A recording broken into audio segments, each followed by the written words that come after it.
Chers téléspectateurs de WF1 TV, ravi de vous retrouver pour cette deuxième partie de votre émission Conversation. Je vous rappelle que nous sommes aujourd'hui en compagnie des 3 lauréats de l'édition 2020 du prix francophone de l'égalité des genres de José. José, donc, comme nous l'avons rappelé dans la première partie, qui est une fondation d'utilité publique basée au Togo et qui a été créée en 2015 pour soutenir techniquement et financièrement les organisations de femmes francophones dans le Grand Sud. Nos invités sont Madame Razafinzato Fela de Madagascar. Elle est la première lauréate, donc présidente de l'Association des femmes handicapées de Madagascar. Et aussi la deuxième lauréate est Madame Wilhelmine Takabuka de la République démocratique du Congo. Elle est présidente de Vision communautaire. Elle milite pour les droits des femmes en Afrique. Et enfin, Madame Essivi Akapo Adra Chonia, activiste pour la justice climatique. Madame, bonjour. Et dans cette deuxième partie, la première question que j'ai envie de vous poser concerne le manque de reconnaissance de nos associations féminines. Et qu'est-ce que ça fait de travailler pendant plusieurs années et qu'on ne soit pas reconnu? Qu'est-ce que cela fait? Je commence par Fela. Oui, vous avez raison de dire, Fatimata, qu'il y a vraiment un manque de reconnaissance pour le travail formidable des femmes africaines francophones. Mais ici, je tiens d'abord à remercier le Fonds OC pour sa belle initiative de mettre en place le prix francophone pour l'égalité des genres. C'est un moyen pour valoriser les efforts déployés par les femmes militantes pour la promotion de leurs droits. Et je ne peux que vraiment féliciter le Fonds OC et plus particulièrement Madame Masson Almeida pour cette noble action. En ce qui me concerne, quand j'ai appris que j'ai gagné le premier prix pour l'égalité des genres, je me félicite sincèrement et je suis fière de mes réalisations. Et vous avez raison de vous féliciter. Donc, à ma place, on fait la même chose que moi. Je me félicite sincèrement et je suis fière de mes réalisations. Et cela me donne l'envie de servir davantage les compatriotes handicapés. Je pense que ma nomination est une victoire, non seulement pour la communauté des personnes handicapées malagasy, mais aussi pour les femmes. Et je tiens à souligner que ce prix est le deuxième prix que j'ai gagné pour les bonnes œuvres, pour les bonnes œuvres que j'ai menées en faveur des personnes handicapées à Madagascar.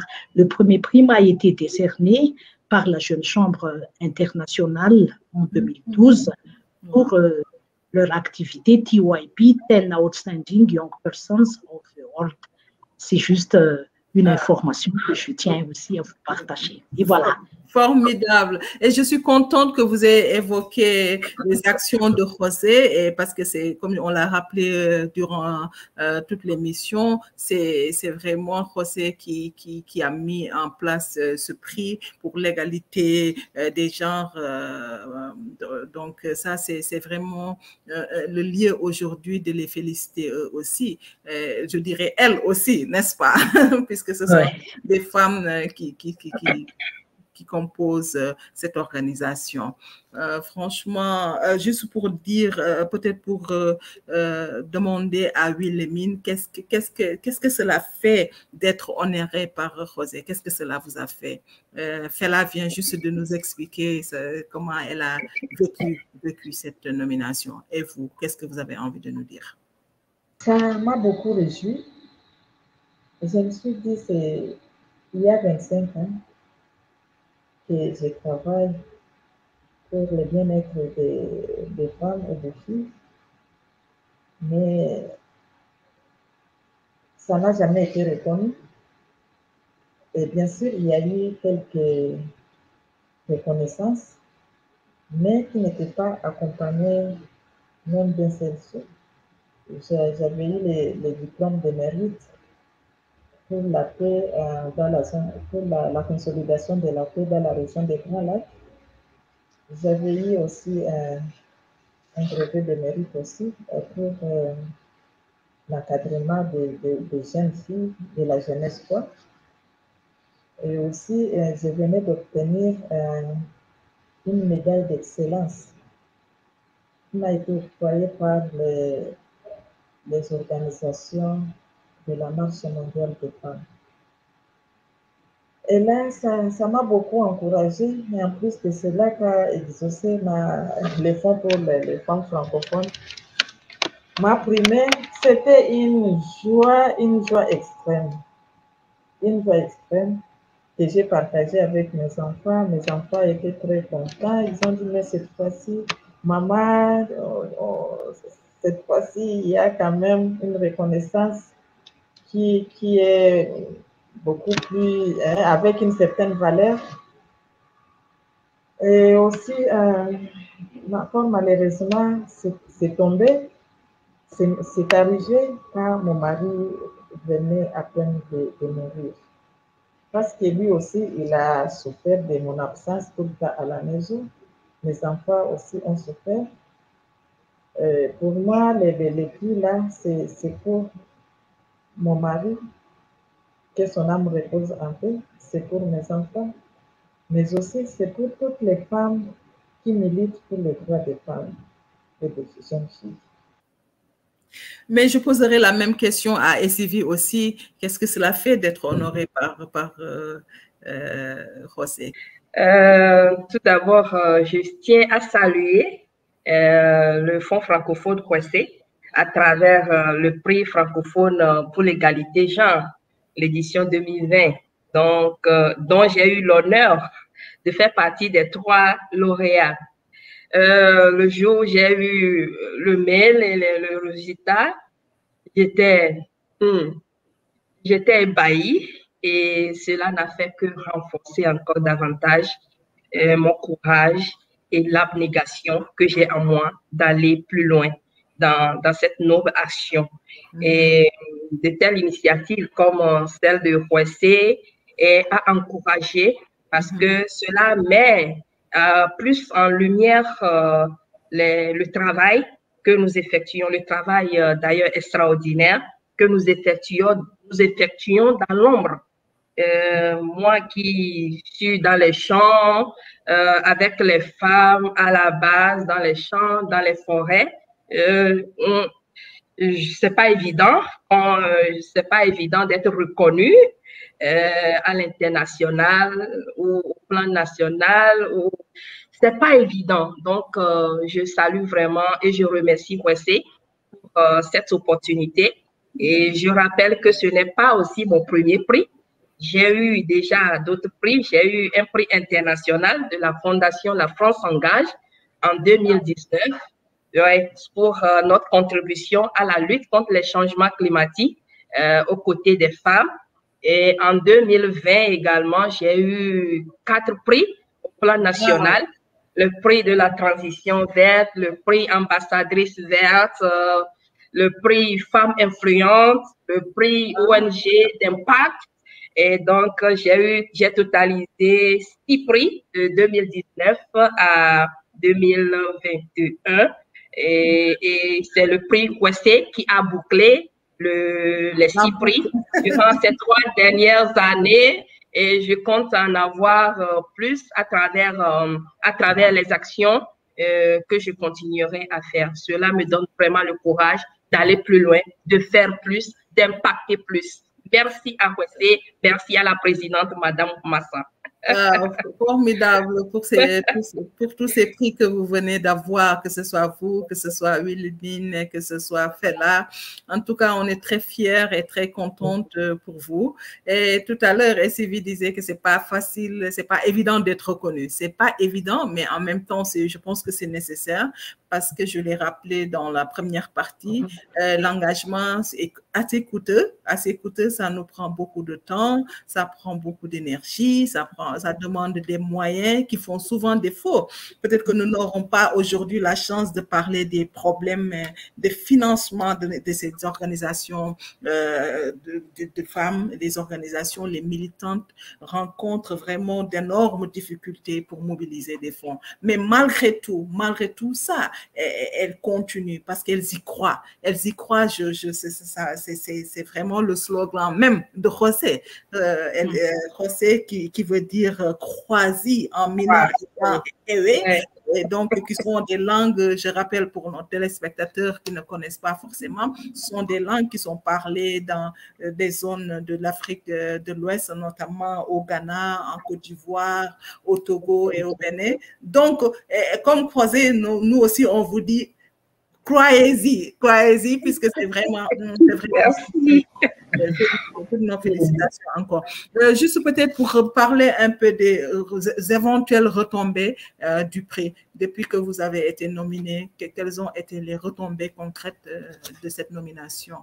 Au moment de l'annonce du prix, c'était encore la période de confinement à Madagascar et nous n'avons pas pu faire grand-chose en termes de publicité, de communication par rapport à ce prix parce que les rencontres sont interdites, les réunions sont interdites.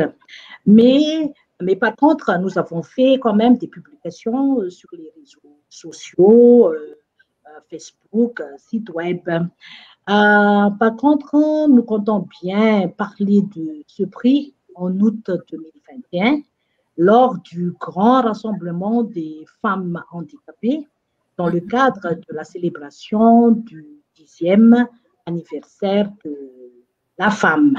Ça, c'est notre projet par rapport à la promotion de ce prix parce qu'il faut aussi que ça se sache, quoi, ça se partage. Tout à fait. Il faut que le maximum de gens sachent que, voilà, il y a ce prix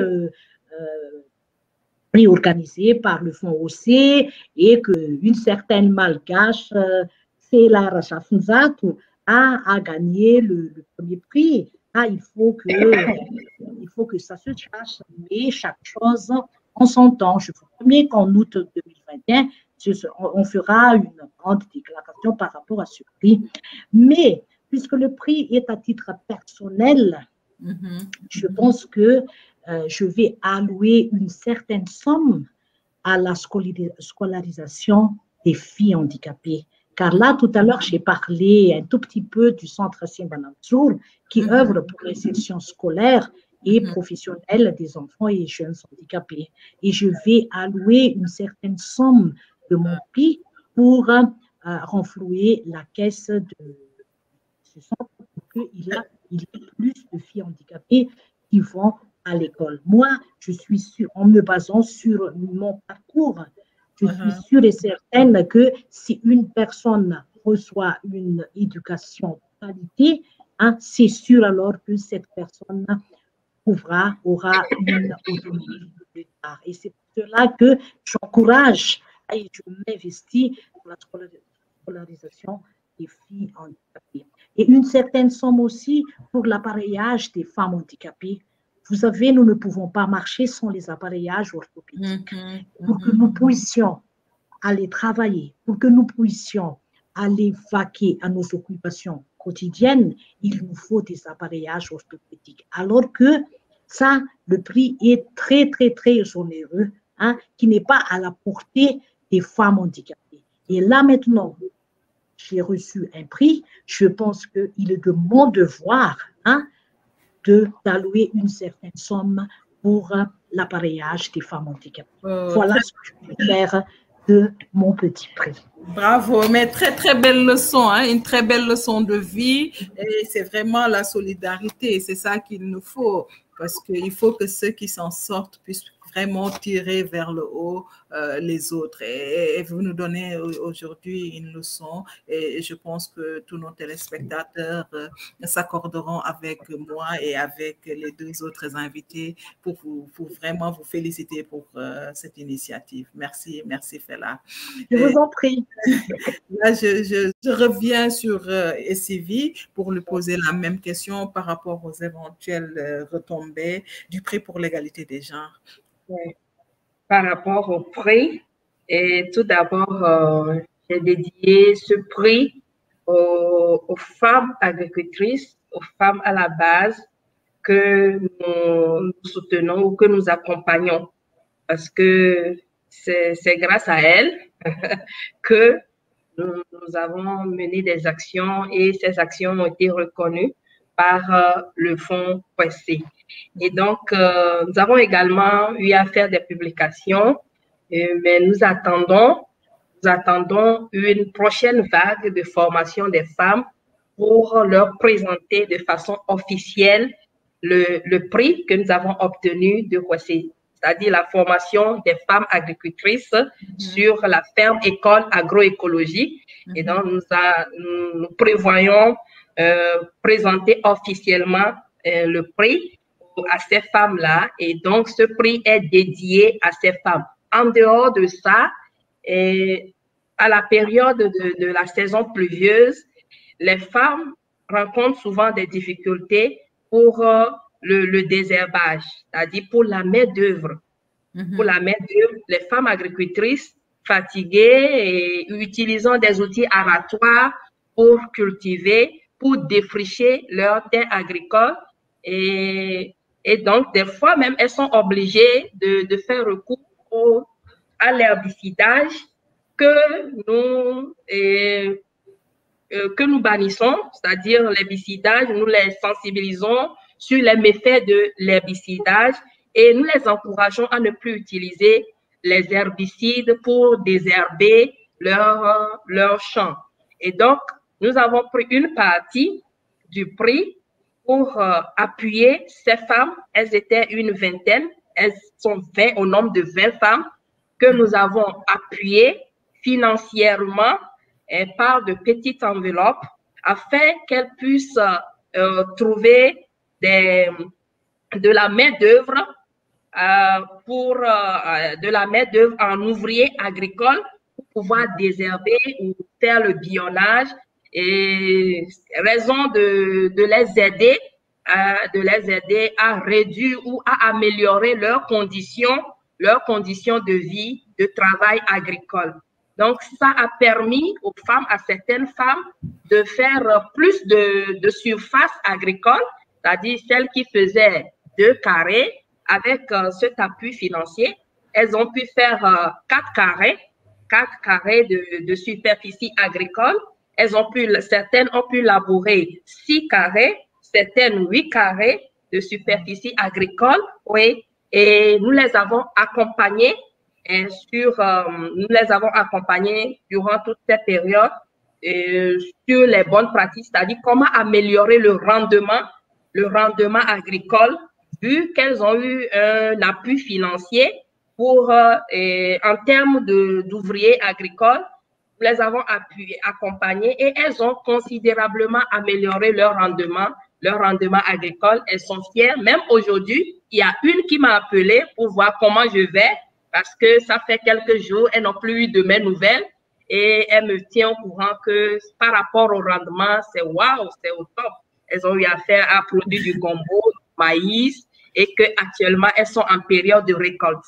Et en dehors de ça, nous prévoyons aussi améliorer la production des géniteurs de petits ruminants que nous pourrons doter les femmes pour améliorer leur élevage.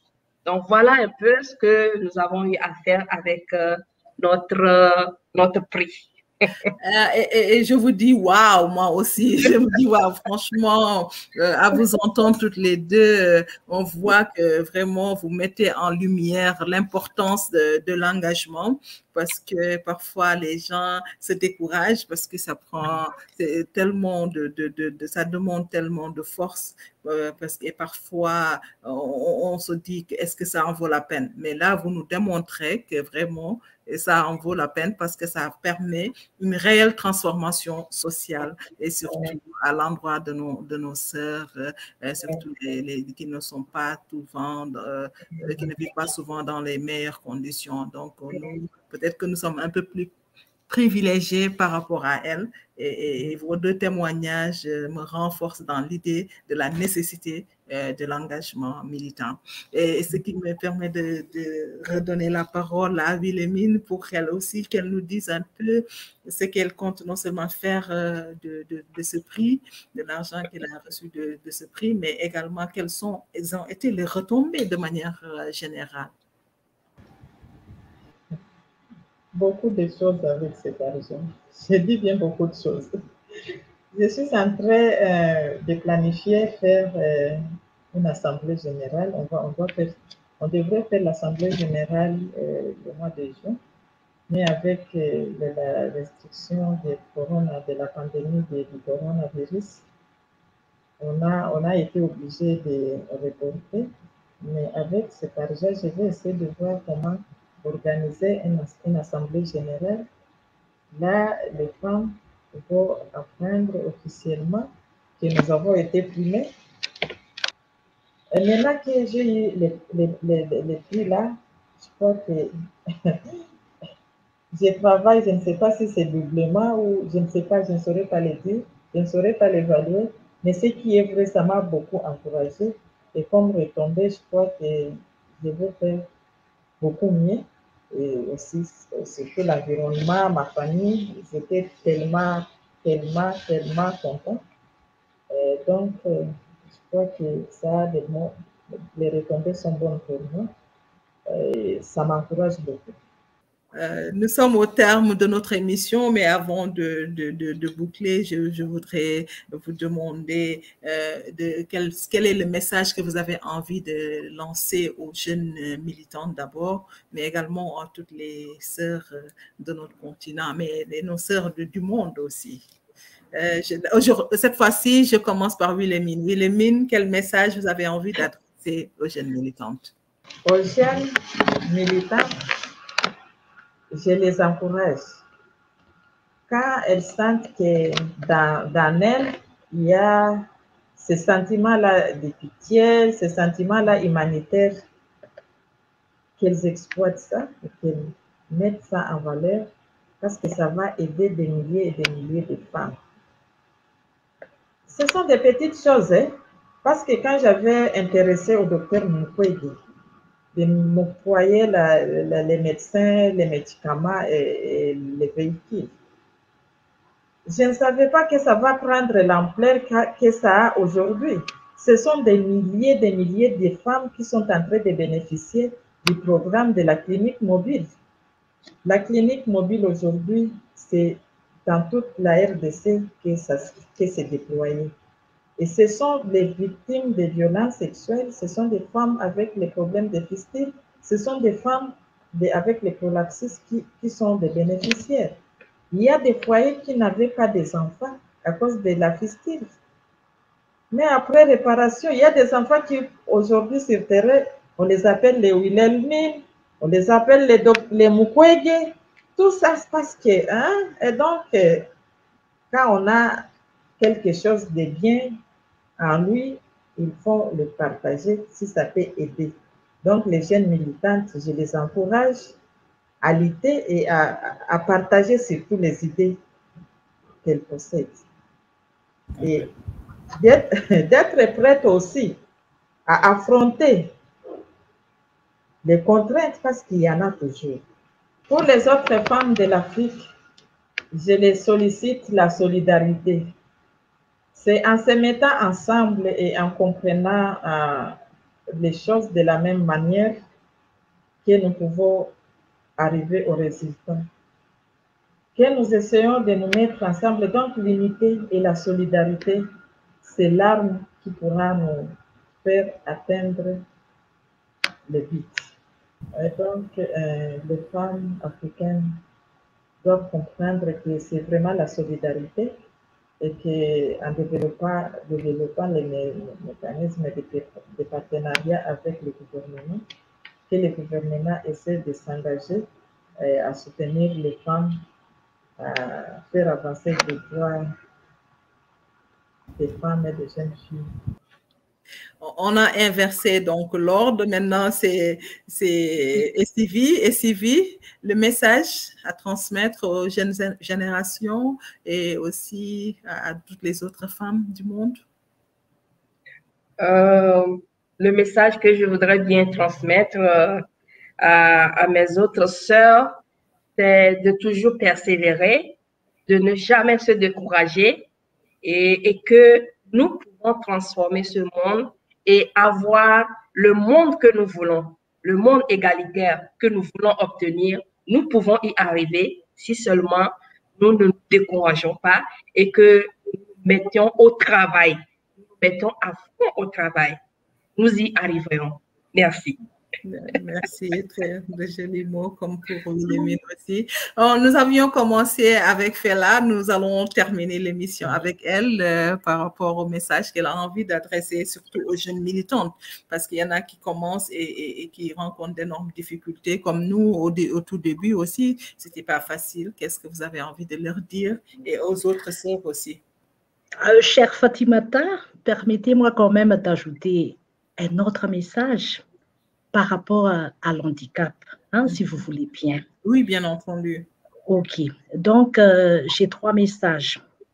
Un message par rapport à l'handicap, parce que ça, c'est une occasion pour moi de faire un plaidoyer hein, en ce qui concerne les droits des personnes handicapées, puisque ça, c'est une émission en ligne qui peut être vue, regardée par beaucoup de gens. La personne handicapée est réduite dans ses capacités et son handicap l'amène à éprouver des besoins spécifiques supplémentaires aux besoins communs des êtres humains. Toutes les mesures qui doivent être préconisées pour compenser le handicap constituent donc les droits des hommes et femmes handicapés. Ils ne s'écartent pas des droits de l'homme en général. Nous avons les mêmes droits, mais ils les complètent en provisions techniques pour assurer l'exercice et la jouissance de ce droit. Donc, nous demandons l'application du principe d'égalité des chances. Les individus dans des situations différentes doivent être traités de manière différente. Ça, c'est le premier message par rapport à l'handicap. Deuxième message pour les jeunes militantes, c'est bien de s'engager tôt dans une cause qui vous est chère. Bravo. Mais il ne faut pas oublier non plus que vous avez des enfants, vous avez un mari. Ils ont besoin de vous. Et l'éducation passe d'abord dans le foyer. Il ne faut pas les oublier. Si vous voulez qu'ils deviennent des adultes responsables, c'est ça ce que je conseille aux jeunes femmes. Il ne faut pas oublier aussi vos enfants et vos maris. Sachez bien gérer votre temps de manière équilibrée, votre vie professionnelle et votre vie familiale. Et troisième message pour les femmes en général, donc, je nous invite à faire notre travail par conviction, mais non pas par imitation. Parce que si la cause est juste, les moyens suivront. Alors, armons-nous de courage, mes chères sœurs, armons-nous de persévérance, parce que l'union fait la force. Merci beaucoup. Merci beaucoup et merci beaucoup à Fatima. En tout cas, des mots pleins de sagesse, pleins de sagesse. Oui. Toutes les trois d'ailleurs, vraiment, c'était un réel plaisir de vous avoir aujourd'hui dans le cadre de notre émission Conversation. On n'a même pas envie de finir. Madame, encore une fois, je vous dis bravo. Bravo pour le travail colossal que vous avez au quotidien dans vos pays respectifs. Et chacune d'entre vous, je l'ai peut-être dit au début, mais chacune d'entre vous mériterait à elle seule d'avoir une émission entière tant vos actions ont une portée réelle sur la vie de nos sœurs africaines et vous, vraiment, vous transformez la vie de nos sœurs et c'est important. Et je retiens ici beaucoup de messages, des messages de solidarité, des messages de générosité et qui sont à promouvoir. Franchement, je vous dis merci. Merci d'avoir accepté de passer un moment avec nous en compagnie de la chaîne WF1 TV. Et nous en profitons pour remercier José qui nous a donné cette occasion aussi, parce que c'est grâce à José qu'il y a eu ce prix. Je rappelle que nous avions aujourd'hui comme invitée Madame Raza Finzatou Fela du Madagascar, qui est une militante pour les droits des personnes handicapées. Elle a été à l'origine de la loi pour les personnes handicapées à Madagascar, une loi qui reconnaît les droits de ces personnes à la santé, à l'éducation, à l'emploi et à la formation professionnelle. Madame Fela, on l'a dit aussi, est donc présidente donc, de l'Association des femmes handicapées de Madagascar. Elle mène aussi d'autres actions. C'est elle qui est à l'origine de la création du centre Sembana Mujoro, qui œuvre pour l'insertion professionnelle et scolaire des personnes, des enfants et des jeunes handicapés physiques. Bravo, Madame Fela. Notre deuxième lauréate, comme on l'a dit, Wilhelmine Takebuka, qui est une militante donc, des droits des femmes en République démocratique du Congo. C'était aussi un plaisir de vous avoir, Wilhelmine. Et donc, je rappelle que vous dirigez l'organisation VICO, qui est Vision communautaire. Donc, grâce à votre organisation, vous avez pu éradiquer le kwashiorkor chez les femmes enceintes et allaitantes, les personnes de troisième âge et les enfants en territoire de Walungo au Congo.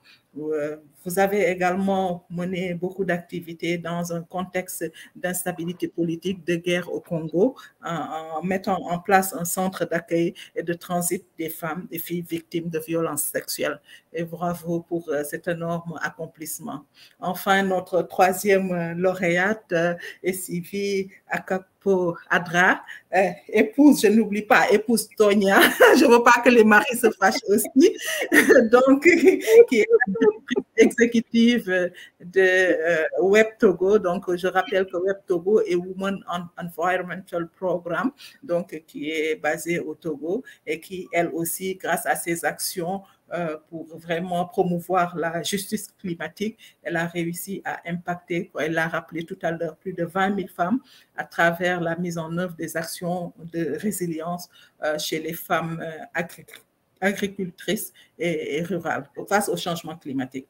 Merci à toutes les trois et je vous encourage et je vous dis bon vent pour la suite. Merci. Merci beaucoup, chère Fatima. Merci. Bye. Au revoir.